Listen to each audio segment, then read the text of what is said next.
Bom dia, meus caros alunos aí do Camila Viana. Dando sequência aí à aula que eu postei ontem, né, sobre os pré-socráticos. É, Na verdade, os sofistas, né, os pré-socráticos a gente viu presencialmente. Vamos dar sequência falando agora de Sócrates, né? E nas próximas videoaulas aí, né, falar também sobre os seus pupilos, né, Platão e Aristóteles, que faz parte, né, do período aí socrático, né, da filosofia grega. E futuramente nós vamos ver os pós-socráticos. Então, a filosofia grega ela é dividida nesses três períodos, né? Os pré-socráticos, aqueles que estavam preocupados em investigar a natureza do mundo, os socráticos, né? Sócrates, Platão e Aristóteles, tá?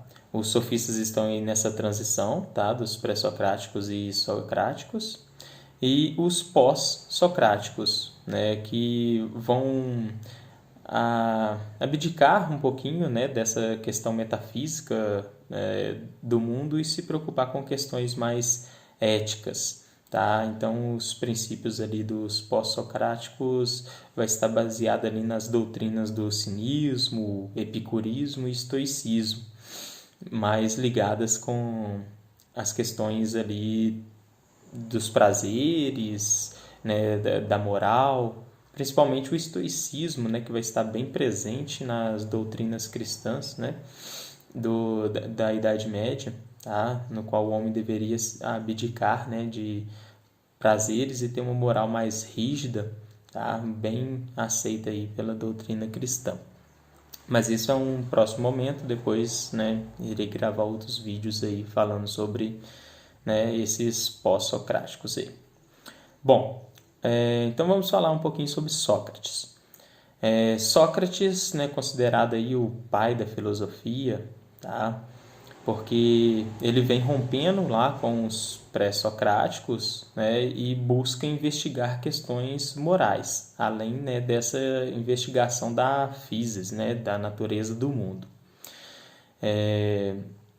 E Sócrates, o que a gente tem conhecimento dele é com base nos escritos, né, de alguns outros filósofos, porque Sócrates, né, viveu uma vida muito dedicada, né, aos questionamentos, a essas investigações filosóficas e não deixou nenhum texto escrito.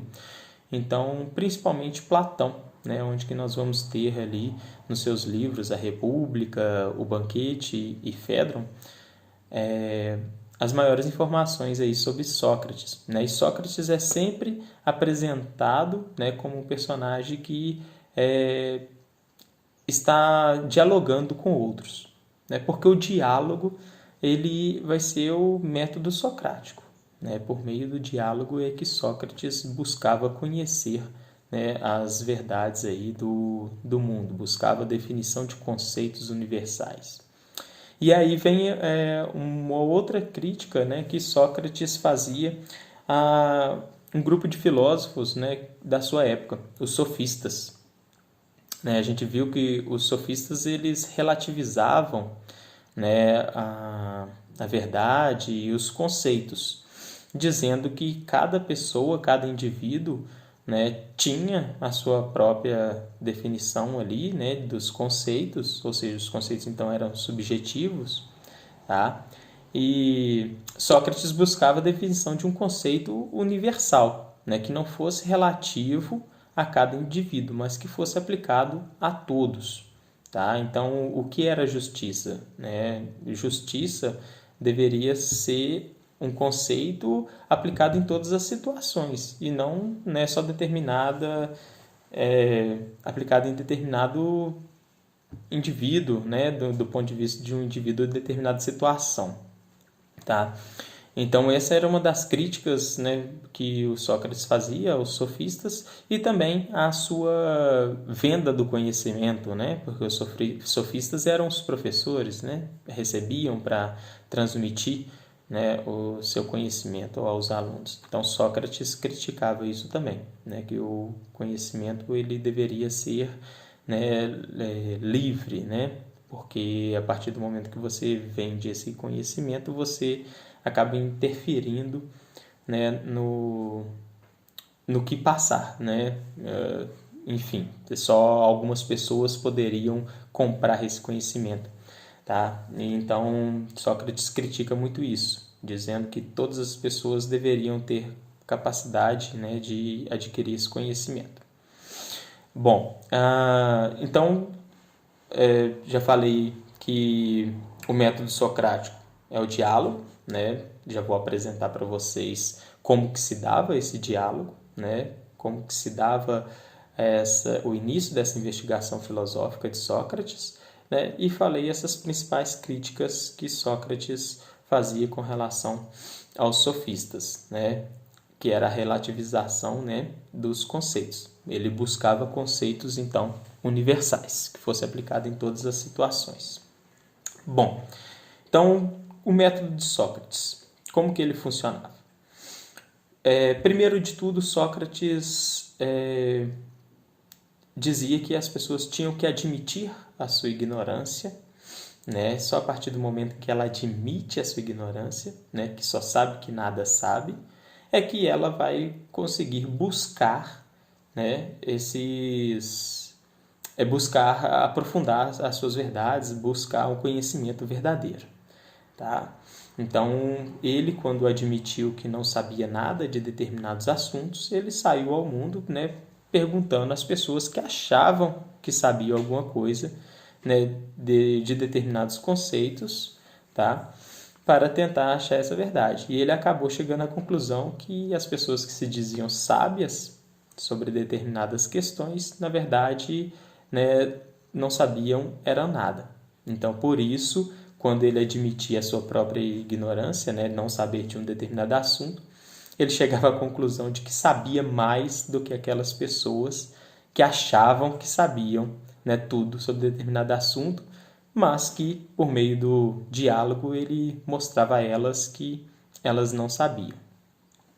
Então, o primeiro ponto, né, das pessoas adquirirem o conhecimento verdadeiro é admitindo a sua ignorância. Sócrates, então, ele vai iniciar, né, os diálogos perguntando o que é. O que é justiça, o que é bom, o que é belo, o que é coragem, né, a definição desses conceitos. E ele vai perguntar, né, como eu já disse, para as pessoas que achavam que sabiam responder o que é esses conceitos aí, tá? Então, o método de Sócrates, ele é o diálogo, né? Uma dialética, né? Ele utiliza da dialética, que é a contraposição, né? Por meio da contraposição de ideias, vai surgir novas ideias, tá?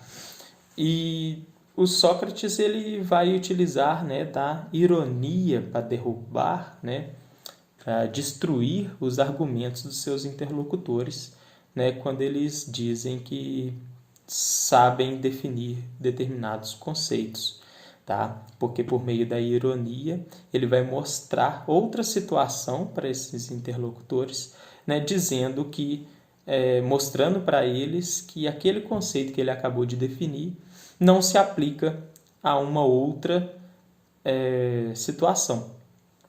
E dessa forma, então, eles acabavam ficando muitas vezes com raiva, né, de Sócrates, ou até mesmo incrédulos, tá? Admitindo a sua própria ignorância. Tá? Então, nos diálogos de Sócrates, nunca vai haver um fim. Eles não vão chegar a uma conclusão, né, do que são esses conceitos. Afinal, até hoje, os homens buscam a definição de conceitos universais, tá? E a gente não chegou a nenhuma conclusão. Tá? É muito difícil a gente definir conceitos universais, tá? Porque os seres humanos, eles são muito subjetivos, tá? Então vamos lá. Método socrático.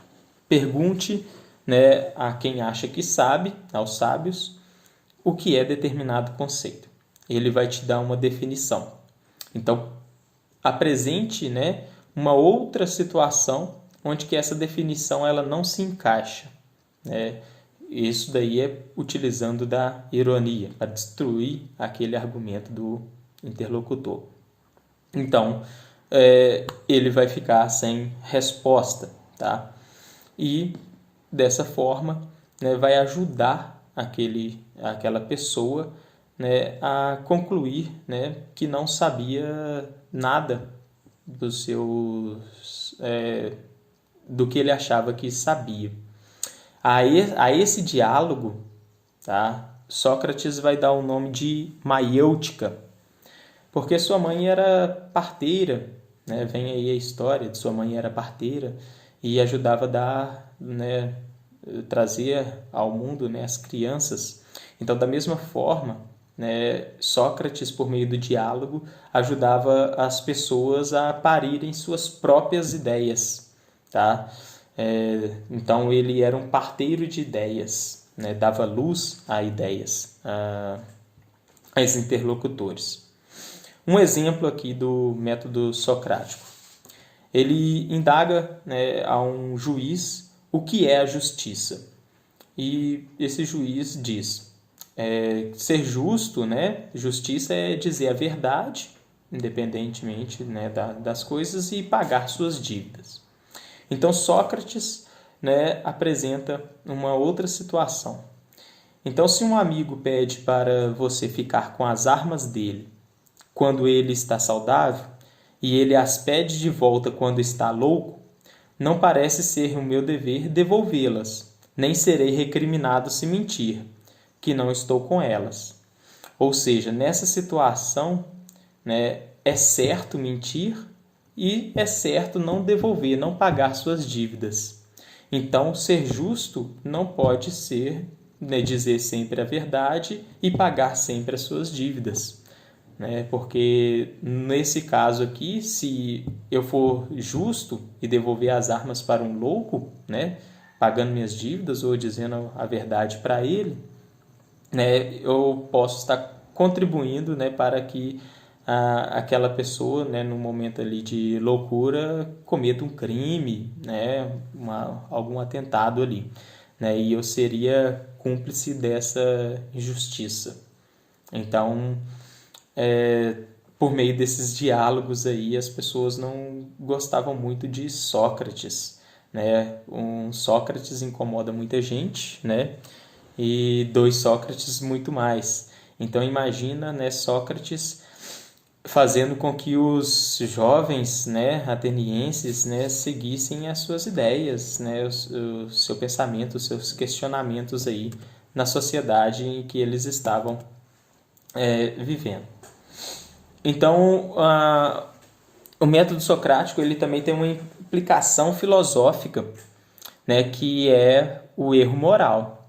Né? Ele vai dizer que, na verdade, a gente interpreta, né, esse erro moral da seguinte forma: é a pessoa que admitia saber tudo, né, que na verdade não sabia nada, ela era ignorante, né, não admitia sua própria ignorância sobre determinados assuntos.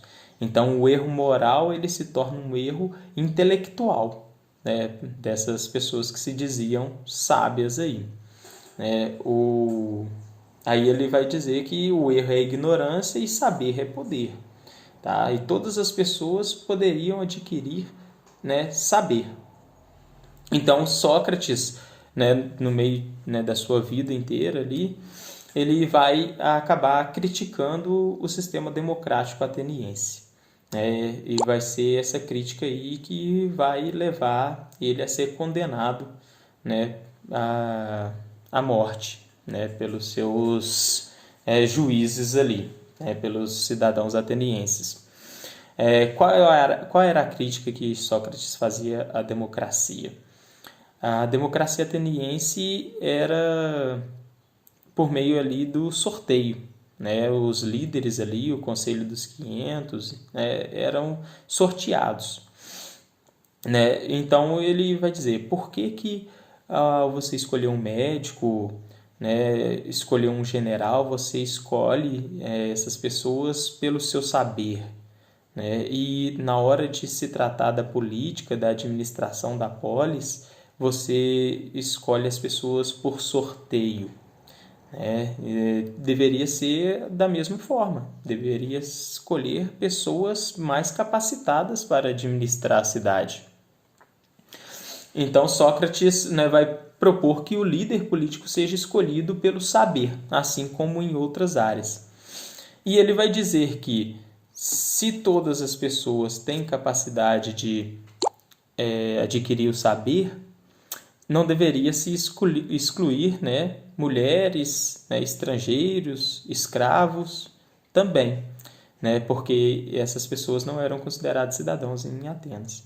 Então essas perguntas, né, essas formulações, essas críticas ao sistema democrático ateniense, né, vai fazer com que ele seja julgado de estar corrompendo, né, a juventude, né, colocando, né, pensamentos errados contra os deuses, né, da polis na cabeça desses jovens, tá?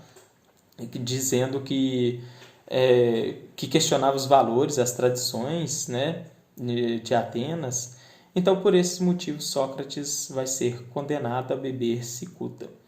Ele poderia até, né, se defender, né, mas Sócrates, durante seu julgamento, ele não se defende, tá? Porque ele vai dizer que se ele defendesse, ele estaria, né, aceitando, né, a sua as penas, né, que os juízes estavam apresentando a eles. A ele. Então, esse é o fim, né, de Sócrates, né, mas Sócrates deixa um legado muito grande, né, de pensamento. O método dialético, né, por meio do diálogo, vai estar muito presente, né, nos seus pupilos, principalmente Platão, né, que era mais próximo ali de Sócrates, tá? E com isso a gente vai ficando por aqui. Qualquer dúvida, né, vocês mandem aí as perguntas aí no WhatsApp, tá? No grupo. E o próximo vídeo nós vamos falar um pouquinho sobre Platão, tá? Que vai aprofundar um pouquinho mais as questões aí de Sócrates, né? E vamos, é claro, retornar um pouquinho mais sobre o pensamento socrático dentro do pensamento aí platônico.